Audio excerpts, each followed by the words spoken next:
Good evening, I'm Jackie Spade. The Naviti Resort is now closed following a fire that destroyed a major portion of the hotel yesterday. No one was hurt, but as Christopher Chand reports, tourists were given the fright of their lives. The fire started at around 3 p.m. yesterday, catching staff and guests off guard. This is what used to be the bar and the restaurant lounge area. You can see behind me the trail of destruction left by this blaze. Tourists had to be evacuated to nearby Warwick, which is only a few minutes away. Even before firefighters arrived, resort staff and some guests rallied together to save what they could and stop the blaze from spreading. This Australian family is visiting our shores for the first time. Right before their eyes, the fire destroyed the entire facility area. They had to run out of their rooms, children were panicking, and families were looking around for their loved ones. It's a little bit scary. I was a little bit nervous.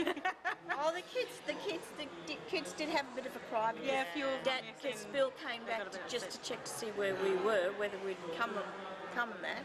And then the kids were crying, and just because Daddy wasn't there and he might be caught in the fire, but we... Coming out of the ordeal unscathed is a relief. We don't care about the luggage. We want to find Angela and the kids, and my daughter Melissa, she ran off and found them and brought them back, and it was like big tears and cuddles and everything like that.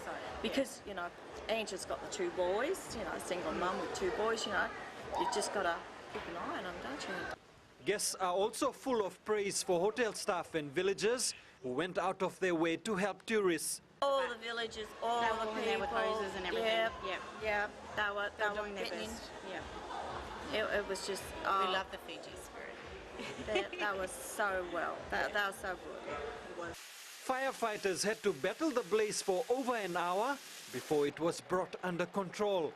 It'll be a while before this facility reopens for guests. Even on social networking sites such as Facebook, people who've stayed at the resort have been expressing shock and sympathy at the unfortunate incident. Christopher Chand, FBC News. Meanwhile, the resort managers could only stand by and watch as the site went up in flames. Director Tammy Tam broke into tears as most of the facilities at the Naviti, including her office, succumbed to the blaze. Christopher Chand again. Staff at the Naviti told us this has been Tammy Tam's baby. When we approached her, her shock and trauma was evident. Trying to come to terms with what has happened, she managed to put on a brave face. Very sad for us because we have this hotel for over 20 years now, and we had never had an incident like that. Unfortunately, it happened, so... Even as the resort lies in a smoldering heap, Tam is planning rebuilding immediately and reopen by Christmas. It depends on how fast we can get the clearance to start construction work. Hopefully that we will be able to reconstruct it in a short period of time. Fiji Hotel and Tourism Association President Dixon Sito was also at the site last night. He'd worked here for many years. And what is most touching is that the deck that we built, which you see over here, which is on fire, was during my time when we completed it, just on the eve of the Millennium celebration. That is like the Millennium deck where we watch the sunrise. So for me, it's a little bit of personal sadness as well. It's believed the fire started from the kids' club, but official investigations are still underway. Christopher Chand, FBC News. The Fiji military this morning held a remembrance parade in memory of soldiers who died in the November 2000 attempted mutiny. Military Commander Commodore Vorenge Bainimarama called on the country to honor the men who gave their lives at Queen Elizabeth Barracks.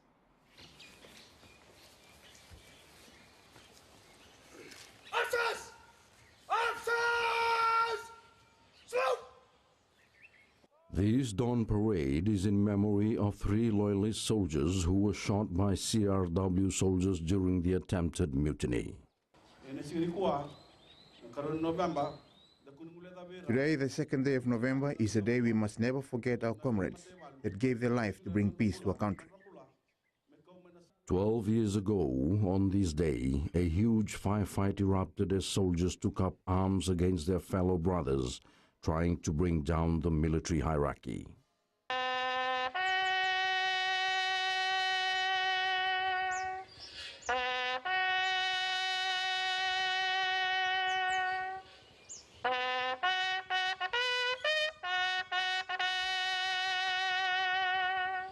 the last post, signaling of the end of the military day and the loss of life in battle as it was on November 2nd.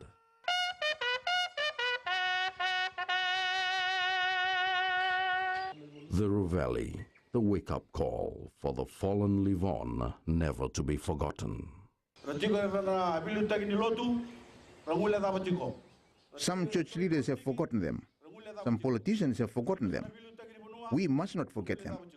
We should keep reminding them not to forget.